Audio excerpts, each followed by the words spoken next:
del versículo 1 al 22. Vamos a leer a continuación Proverbios capítulo 2. Vamos a leer del 1 al 22. Leo el versículo 1, ustedes leen el versículo 2 y así sucesivamente nos unimos en el 22. Proverbios capítulo 2. Estamos estudiando los proverbios de Salomón, hijo de David, rey de Israel, para entender sabiduría y doctrina, entender razones prudentes, dar sagacidad a los simples y a los jóvenes inteligencia y cordura. ¿Ya estamos ahí todos? Proverbios 2. Bien, la palabra de Dios dice así: Hijo mío, si recibieres mis palabras y mis mandamientos guardares dentro de ti, así estará atento tu oído a la sabiduría, si inclinares tu corazón a la prudencia. si clamares a la inteligencia y a la prudencia dieres tu voz, Si como la plata la buscares y les escudriñares como a tesoros, entonces entenderás el temor de Jehová y hallarás el conocimiento de Dios. porque Jehová da la sabiduría que se soporta bien conocimiento y inteligencia. Él provee de sana sabiduría a los rectos, es escudo a los que caminan rectamente. Es el que guarda las veredas del juicio y preserva el camino de sus santos. Entonces entenderás justicia, juicio y equidad y todo buen camino.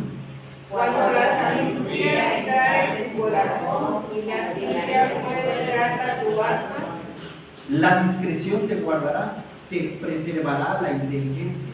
para dar a ella más caminos de vocera, las capacidades, Que dejan los caminos derechos para andar por sendas tenebrosas. que se alejan las almas, se vuelcan de las necesidades de Dios. Cuyas veredas son torcidas y torcidos sus caminos. Será librado de la mujer extraña, de la guerra que agarra por sus palabras. La cual abandona al compañero de su juventud y se olvida del pacto de su Dios. Por lo cual su casa está inclinada a la muerte y sus veredas hacia los muertos. Todos los que a ella se lleguen no volverán, ni seguirán otra vez los senderos de la vida. Así andarás por el camino de los buenos y seguirás la vereda de los justos. Porque los rectos habitarán la tierra y los perfectos permanecerán en ella. Todos juntos. Mas los impíos serán cortados de la tierra y los prevaricadores serán de ella desarraigados. Muy bien. Esta predicación la he titulado ¿Cómo ser sabios? El capítulo 2 de Proverbios, si bien el capítulo 1 nos invita a ser sabio a través de los proverbios que vimos el domingo pasado, este capítulo 2 nos enseña cómo ser sabios, cómo una persona puede ser sabio. El paso 1, buscando la sabiduría. Primero que nada, buscando la sabiduría. El día de hoy, tú te metes a internet, en tu celular, tu computadora, y hay todo tipo de información. Para hacer comida, para aprender música, para aprender idiomas, para aprender incluso hasta pegar pisos. Si quisieras repellar, hay un montón de cosas que puedes adquirir, mucha sabiduría. Pero hay mucha gente que tiene esta sabiduría, pero no es sabia. Es decir, batalla con los problemas, vienen problemas económicos, vienen problemas de salud y no saben cómo enfrentarlos, vienen decisiones que tienen que tomar. Los hijos, las amistades, con quién casarse, dónde trabajar, dónde vivir, y las decisiones que cuando tienes el dinero, qué debo hacer y cómo debo hacerlo. La mayoría de las personas, aunque tenemos la información disponible a un clic, o incluso el día de hoy le haces un clic y le pones el micrófono, y en el micrófono puedes, ya ni siquiera tienes que digitarlo, nada más le preguntas una cosa y te dice, ¿verdad? Entonces tenemos acceso a la información, pero muchas veces no sabemos cómo ser sabios. Entonces tenemos que aprender a buscar, a seleccionarlo. Es como comer pescado. Cuando era niño íbamos a comer pescado con mi papá, pero siempre se me atragantaba una espina porque no sabía comer pescado. El día de hoy ya sé quitarle las espinas. Es lo mismo con la sabiduría. ¿Hay conocimiento en este mundo? Sí. Dijimos la fórmula el domingo pasado. para obtener sabiduría. ¿Qué es la sabiduría? Dijimos que es el conocimiento más la obediencia. ¿Se acuerdan? ¿Qué es la sabiduría? Vimos el año pasado. Conocimiento más obediencia. Conocimiento de Dios más obediencia. Ahí está la sabiduría. Eso es la sabiduría. Ahora, ¿cómo la obtengo? Tengo que buscarla. Es lo que nos invita ahorita a los siguientes pasajes. ¿Se puede ser sabio? ¿Se puede ser sabio? Sí, se puede ser sabio. Basta mirar a ese enorme conjunto de hombres y mujeres de todos los tiempos, buscadores de respuestas, inquietas, curiosas y arriesgadas, aquellas mentes sencillas y decididas capaces de husmear en la palabra de Dios. A ellos se les llamó patriarcas, jueces, reyes, profetas, discípulos, hombres perseguidores de la sabiduría, convencidos de que el mayor tesoro que hay que poseer no es material, sino espiritual. Y entonces esa es la diferencia entre el mundo y nosotros, la sabiduría de Dios, que el mundo busca las cosas materiales y para nosotros las espirituales tienen mayor valor. El hecho que tú estés sentado en la iglesia, para ti esto es sabio, es prudente, es inteligente el estar aquí y no haberte quedado cómodamente en casa, tal vez descansando, tal vez hay cosas que hacer, tal vez haya que trabajar, pero fue sabio haber venido, porque sabes, le das un valor a lo espiritual. Por eso dice que aquí Dios está hablándonos como a hijos, el consejo de un padre o un hijo: hijo mío, si recibieres mis palabras y mis mandamientos guardares dentro de ti. Y por eso Jesús es el verbo, si el principio era el verbo y el verbo era con Dios y el verbo era el Cristo, es la palabra. Y recibimos su palabra, creemos que Cristo da vida eterna si nos arrepentimos de nuestros pecados y Él es el camino al reino de los cielos. Entonces recibimos como verdad su palabra. Eso es lo primero, saber que esto es verdad. Santifícalos en tu verdad, porque tu palabra es verdad. Y entonces guardamos sus mandamientos, dice, en nuestro corazón para no pecar contra Dios, haciendo estar tu oído atento. Ahorita sé que hay cosas que hacer, en la casa. ¿Será que le apagué el gas? ¿Será que apagué la cafetera? ¿Será que cerré con llave? ¿Será que puse candado? Y a veces tu mente no está aquí, porque estás todavía pensando en el trabajo, en las cosas que hay que hacer mañana. Hay que comprar la escuela, la colegiatura, pagar el agua, ya viene la quincena, voy a ir a ver a mi hijo, a mi hija, a mi nieto, voy a ir a ver al vecino, a tu familiar, y entonces tienes que estar atento. Cuando se requiere atención, es poner atención y dejar de distraerse. Y si inclinamos nuestro corazón a la prudencia, ser personas prudentes, ¿qué es la prudencia? Tomar decisiones sabias basadas en la sabiduría y el temor de Dios. El hombre sabio edificó su casa. ¿Se acuerdan que Cristo puso dos hombres, uno sabio y uno necio? Y dice que el hombre sabio construyó sobre la roca y construyó una casa muy bonita, y vino aguas, tormentas, vino la lluvia y la casa permaneció firme.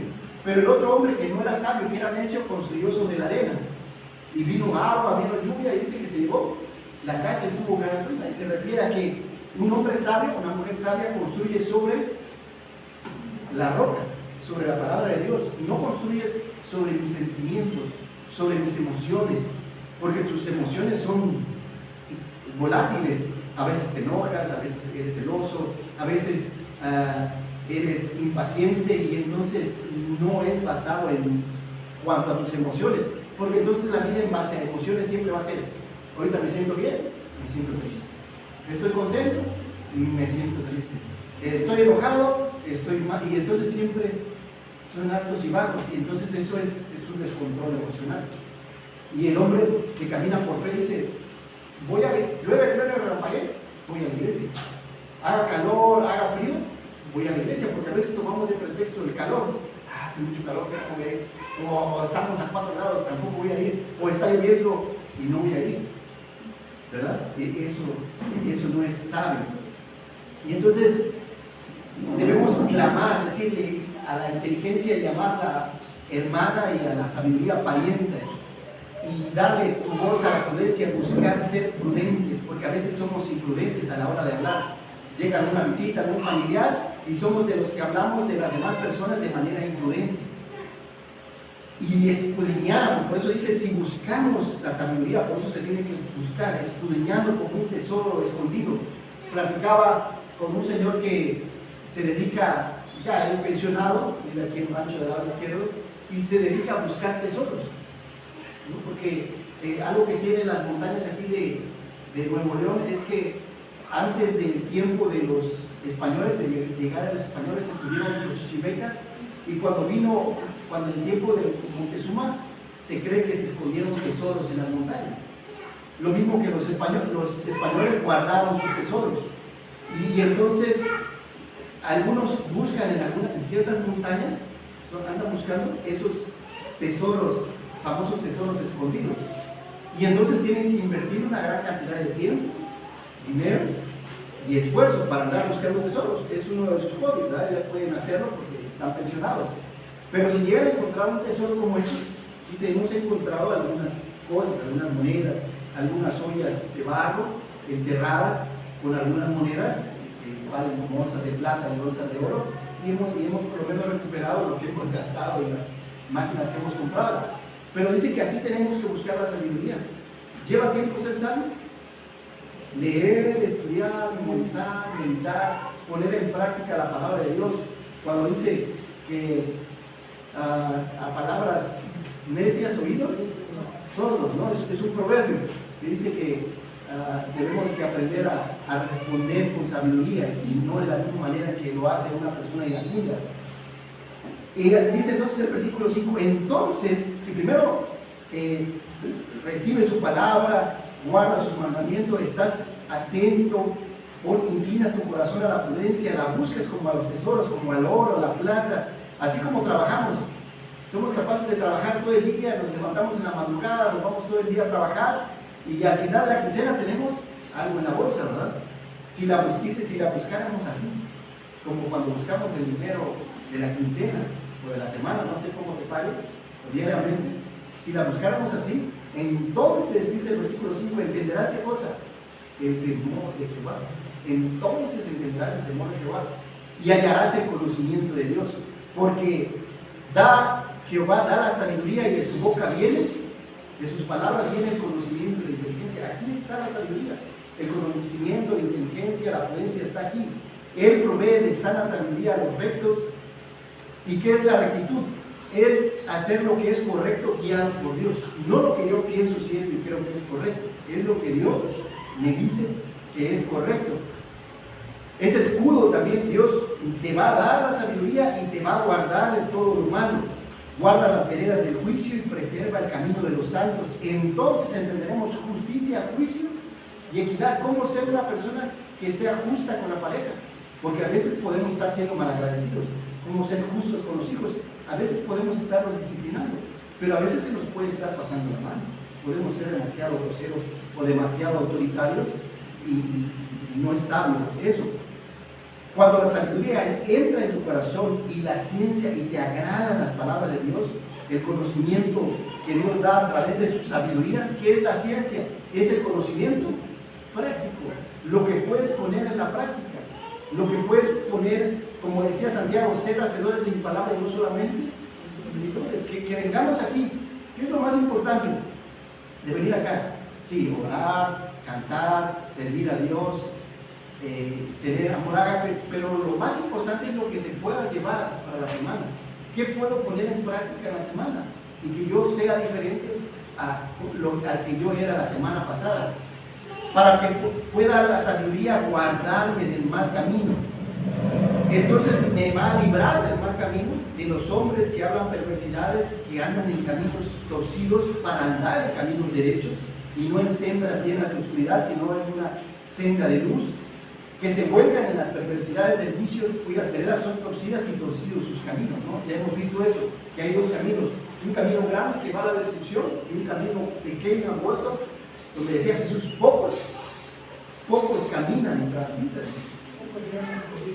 La sabiduría nos libra de la ignorancia y de los vicios que nos esclavizan, origen de todos los males y campos de cultivo de la infelicidad que nos afecta a nosotros y a los que nos rodean. ¿Se acuerdan de sus votos matrimoniales cuando se casaron?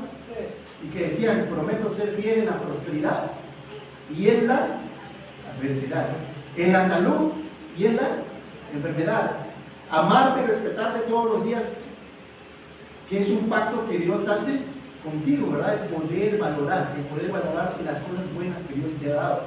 Entonces el primer punto es cómo ser sabios buscando la sabiduría. Y Jesús da una parábola del tesoro escondido. Dice que hay una persona que va y encuentra un terreno y encuentra un tesoro. Y entonces va, dice que vende todo lo que tiene para poder comprar el terreno y después adquirir el tesoro, una venta de oro, por decirlo así. Esa es la sabiduría. La sabiduría es como si tú encontraras un terreno que tuviera toda una mina de oro y sabes tú que va a valer mucho. Entonces vas y vendes tu casa, vas y vendes tu carro, vas y vendes lo que tienes para poder comprar el terreno que está lleno de oro. Esa es la sabiduría. Dios quiere que compremos de Él sabiduría, que elijamos comprar lo bueno. El primer paso nos lleva al segundo, cómo ser sabios afirmando el pacto con Dios. El segundo punto es afirmando el pacto con Dios. Y está del 16 al 19. Y dice ahí que entonces la sabiduría te va a ayudar a ¿qué? A librarte de la mujer extraña, de la ajena que halaga con sus palabras, la cual abandona al compañero de su juventud. Es decir, te va a librar del adulterio. De alguna manera, la principal causa de divorcio, ¿cuál es? El adulterio, el que alguna de las personas de la pareja haya estado con alguien más y entonces la otra persona no puede perdonar y hay una separación. Y nos está hablando de un adulterio también espiritual, porque también pecamos contra Dios. Entonces, incluso Job, cuando la mujer le dice, maldice a tu Dios y muérete, ¿es un consejo sabio que le dio a la mujer? No debió haberle dicho eso. Mas sin embargo estaba enojada con Dios.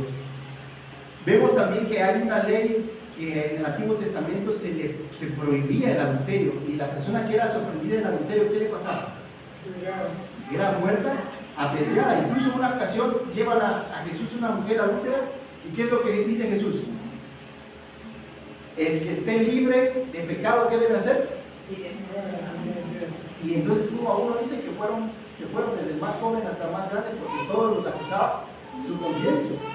Y a veces nos puede pasar lo mismo, de señalar a las personas, porque nadie está libre de pecado. José, cuando estuvo delante de este pecado de adulterio, ¿qué hizo?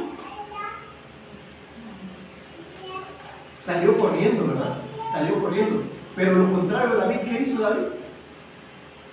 Salió corriendo, pero a traer, ¿verdad? Y entonces hubieron consecuencias, sí. José estuvo gobernando durante muchos años Egipto y trajo paz a su vida, pero David, después de haber adulterado con Betsabé, pagó 4 veces, porque ese era lo que había que pagar. 4 veces con cada uno de sus hijos. Nuestros pecados traerán consecuencias algunas veces a nuestros hijos, sí, algunas veces sí. Le pasó a Salomón, su reino se dividió, norte y sur. Y entonces esta mujer dice, en el adulterio se olvida del pacto de su Dios, se olvida que no solamente el pacto es con tu pareja, sino con Dios. Por eso dice el Salmos 53, ten piedad de mí, Dios, ten piedad conforme a mis pecados, borra mis rebeliones y límpiame el pecado de mi maldad, porque contra ti solo he pecado y he hecho lo malo delante de tus ojos. El pacto es con Dios. Entonces, esa promesa que hicimos en el matrimonio es no solamente con la pareja, sino con Dios. De acuerdo con Pablo, cuando recibimos a Cristo nos comprometemos en matrimonio con Él. Esta relación no será totalmente completada hasta el retorno de Cristo, pero hemos entrado en un nuevo pacto, el Nuevo Testamento, para dar nuestra devoción más profunda y servicio solo a Él. Cristo ve este compromiso con extrema seriedad. Él nos da su Espíritu Santo como una señal de compromiso, como el anillo, ¿verdad? ¿Se acuerdan del anillo de compromiso? Bueno, el Espíritu es un anillo de compromiso, que hemos de celebrar las bodas del Cordero cuando Él regrese. Y debemos estar comprometidos con Él, con su iglesia, con su palabra, esperando que seamos fieles hasta que Él regrese. Pablo dice, honroso en todo sea el matrimonio y el hecho sin mancilla, pero a los fornicarios y a los adúlteros Dios los juzgará. ¿Va a haber consecuencias? Sí, hay consecuencias. Por la cual la casa de los adúlteros está inclinada a la muerte y sus veredas hacia los muertos. ¿Qué le pasó a Sansón por andar con mujeres que no debía? Le arrancaron los ojos, se quedó ciego y físicamente y después le costó la vida. El adulterio al final va a cobrarte. ¿Cómo podría ser? Bueno, pudiera venir una enfermedad terminal, ¿no? Una enfermedad que puede llegar a quitar la vida, porque andas adulterando. Hay consecuencias, tanto para la mujer como para el hombre, es para los dos, no es nada más. Y ahora, ¿por qué se refiere? Me llamó la atención, ¿por qué se refería, por qué se dirigía a la mujer? Dice, ten cuidado a la mujer adúltera. Porque en una relación, ¿quién abre la puerta? La mujer. Yo puedo querer enamorar a esta mujer, pero si ella no me permite entrar, ¿puedo? No. ¿Puedo entrar? No. ¿Quién abre la puerta? La mujer. Yo puedo estar ahí insistiendo y puedo estar tocando su puerta y puedo estar regalos y puedo estar, pero si ella no me permite entrar, no entro. Por eso se está refiriendo a la mujer, que es la que abre la puerta. Todos los que a ella se lleguen no volverán, ni seguirán otra vez los caminos de la vida. ¿Sansón pudo regresar a su hogar? No pudo regresar. Falleció ahí en el templo y mató a más de 3,000 filisteos, pero no pudo regresar a su hogar. Su pecado al final lo alcanzó. ¿Tu pecado qué? Alcanzará. Dices, yo corro más rápido que mi pecado. El día que Dios mande justicia y juicio sobre tu vida, no vas a poder, te va a rebasar, no lo vas a poder. Ahora, ¿cómo afirmamos el pacto con Dios? De 3 maneras: afirmando nuestros pensamientos, nuestras palabras y nuestras acciones. Así es como afirmamos el pacto con Dios. Mis pensamientos, mis palabras, lo que digo y mis acciones son necesarias para tomar buenas decisiones. Platón decía, el cuerpo humano es el carruaje, el yo el hombre que lo conduce, mis pensamientos son las riendas y mis sentimientos los caballos. Es decir, ¿qué le da fuerza a tu vida? Tus pensamientos y tus sentimientos. Tienes que controlar y cuidar lo que pase acá. Hay que tener ciertos filtros, porque ya después los pensamientos y sentimientos se vuelven palabras. Si me siento enojado, puedo decir una grosería, ¿verdad? Y si me siento contento, puedo cantarle a Dios y puedo decirle un cumplido a mi pareja, ¿verdad? Entonces es en base a mis sentimientos y mis pensamientos. Tengo que tener cuidado con ellos, porque después se vuelven palabras y las palabras se vuelven acciones. Cuidando mi salud mental, cuidando mis emociones, porque la batalla se libra en la mente. Siempre va a ser acá. El adulterio controla mis pensamientos y sentimientos, por lo tanto debo cuidar mis pensamientos y sentimientos, cuidando lo que digo y checando mis acciones. ¿Cómo ser sabios? Afirmando el pacto con mi Dios. El segundo paso me lleva al tercer paso. ¿Cómo ser sabios? Caminando con Dios. Caminando con Dios. Y eso está en el versículo 20, 21 y 22. Y en conclusión, dice aquí este capítulo, dice Salomón, así andarás por el camino de los buenos y seguirás la vereda de las personas justas, porque los rectos habitarán la tierra y los perfectos permanecerán en ella. Esta ha sido una promesa de vida eterna. Los que se han arrepentido de sus pecados y creído en Cristo, hemos de tener un cielo nuevo y una tierra nueva, y habitaremos en ella. Mas los impíos serán cortados de la tierra, como se corta los espinos y el monte que no sirve para nada, y los prevaricadores serán de ellos desarraigados, los pecadores, los que continúan pecando. La pregunta es, ¿cómo caminar con Dios entonces? ¿Cómo camino con Dios? Primero que nada, prepárate para sufrir. Ya vimos esto en el libro de Primera de Pedro, ¿se acuerdan? Que tenemos que aprender a sufrir. El sufrimiento en la vida es parte de la vida. Se sufre cuando uno nace, el crecimiento es de sufrimiento, el aprendizaje, leer, escribir, terminar una carrera o un oficio, el tener un trabajo es sufrido, el tener un matrimonio, a veces hay altos y a veces hay bajos, a veces está en armonía y a veces está uno peleando por algunas cosas. Tenemos que aprender a sufrir. Nuestra cultura no suele... También es el proceso Sí, de crecimiento. ¿no? Del crecimiento, claro. ¿Cómo caminamos con Dios? El día de hoy nos cuesta un poco entender esa parte de la vida. En Europa, en la Europa de la Edad Media, que se sabe del año 500 para acá, después de Cristo, 1 de cada 5 niños moría antes del primer año de vida. Y solo la mitad de todos los niños llegaban a la edad de 10 años, imagínate. La mitad de todos los niños llegaban a que se morían los niños, había mucha enfermedad. La familia promedio enterraba la mitad de sus hijos cuando aún eran pequeños, y esos niños morían en casa. Así que todos los integrantes vivían en un continuo duelo. Las vidas de nuestros ancestros se caracterizaban por mucho más sufrimiento que la nuestra, y sin embargo, según lo que nos da la historia, nos revela que ellos enfrentaban las dificultades con una mejor actitud y de una mejor manera. Nosotros a veces tenemos pérdida y nos lleva toda una vida y nunca superarla, pero ellos tenían ¿cuántos hijos? 12 hijos, y no se quejaban. Y a veces las generaciones hoy quieren tener 1 o 2 y no hay dinero, no hay comida, la ropa, la escuela, el transporte, pero antes tenían ¿cuántos? Y no veías a los abuelos quejándose por los 12 hijos y que había que pagar uniformes, que había que pagar comida, que dejaba la ropa a uno, la agarraba a la otro, y no había ese quejarse. El día de hoy nosotros ¿qué hacemos? Nos cuesta lidiar con el dolor, corremos al doctor, queremos pastillas, vamos, que nos ayuden a sobrellevar el sufrimiento. El matrimonio a veces también es difícil, pero tenemos que entender que es parte del proceso que dice Sandra.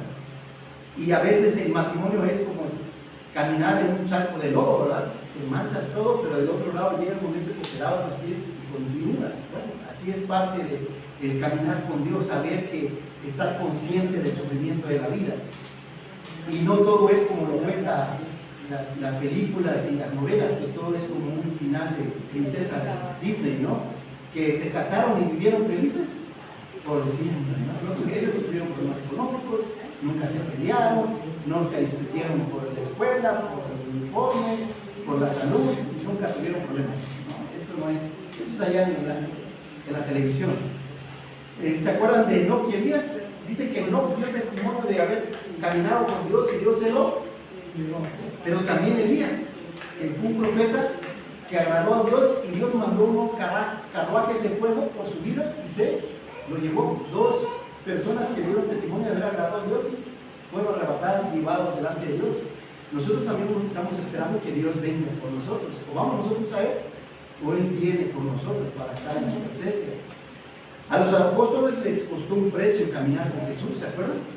Fueron señalados por los fariseos, los escribas, cuántas veces no quisieron golpearlos, los apedrearon, y después que Jesús se va, ellos se quedan. ¿Cuántas veces no estuvieron en la cárcel y los azotaron, y a Pablo lo apedrearon y naufragaron y los corrieron de algunas ciudades y a todos ellos los mataron? El costo el día de hoy de ser discípulo de Cristo dice así: si alguno quiere venir en pos de mí, ¿qué tiene que hacer? Niéguese a sí mismo, tome su cruz y sigan. Tome su cruz. Vamos a buscar agradar a Dios. Y si nos caemos, nos limpiamos las rodillas y seguimos adelante, no cesamos. Tengamos cuidado con el testimonio de nuestra fe al mundo, porque nos está viendo cómo caminamos y cómo reaccionamos a cada una de las circunstancias de la vida. En el trabajo vamos a tener problemas, sí, con los vecinos, en la iglesia. Podrías decir: no me importa lo que piensen de mí. Recuerda lo que dice el libro de Hebreos 12:1. Por tanto, nosotros también, teniendo sobre nosotros tan grande número de testigos, dejemos todo el peso del pecado que nos rodea y corramos con paciencia la carrera de la vida. Hay muchos testigos que lo están viendo, también hay muchas personas a nuestro alrededor. Entonces corramos con paciencia la carrera que queda todavía por vivir. Si menosprecias la sabiduría, tendrás muchos problemas en la vida, caminando junto a hombres malos y perversos. El adulterio será parte de tu vida, y tus hijos y tu pareja sufrirán por tu deslealtad para con Dios. Pero si buscas vivir respetando la palabra de Dios y siendo sabio, te convertirás en una persona sabia y prudente, diciendo no al adulterio cuando toque tu puerta, y caminarás acompañado de Dios. Por lo tanto, la invitación es que creamos en la palabra y memorizamos su palabra y vivamos conforme a su palabra, meditando en ella todos los días de tu vida, siendo fiel a tu pareja y al nuevo pacto que Dios ha hecho contigo por medio del sacrificio de Cristo en la cruz. ¿Estás listo para enfrentar el tiempo que te queda de vida? Sea 1 año, 5 años. ¿Puedes hacerlo de manera sabia o podemos hacerlo de manera necia? De la misma manera que lo hemos venido haciendo todos los años de nuestra vida. Entonces, recapitulando los 3 puntos. ¿Cómo ser sabios? ¿Cuál es el primer punto? ¿Cómo ser sabios? Buscando la sabiduría. Segundo, ¿cómo ser sabios? Afirmando el pacto con tu Dios. Y tercero, ¿cómo ser sabios? Caminando con Dios, como lo dice Noé, como lo hizo Elías, como lo hicieron los varones de renombre. Vamos a orar. Señor, te damos gracias por tu palabra, gracias por el libro de Proverbios que me escribiste para nosotros, para poder ser sabios, para poder elegir entre lo bueno y lo malo, para ser inteligentes, para tener conocimiento, sabiduría, gracia para vivir esta vida. Ayúdanos a buscarla como a tesoros, como si buscáramos un tesoro escondido que está aquí en tu palabra, para poder afirmar el pacto, para ser fieles a ti, a tu palabra, a nuestras parejas, los que estamos casados. Y también, Señor, para poder caminar. Sabemos que hay 2 caminos. Ayúdanos a caminar sobre el camino que nos lleva a la vida eterna, que es Cristo Jesús, la fe en Cristo Jesús diariamente. Bendice tu palabra, en Cristo te lo pedimos. Amén.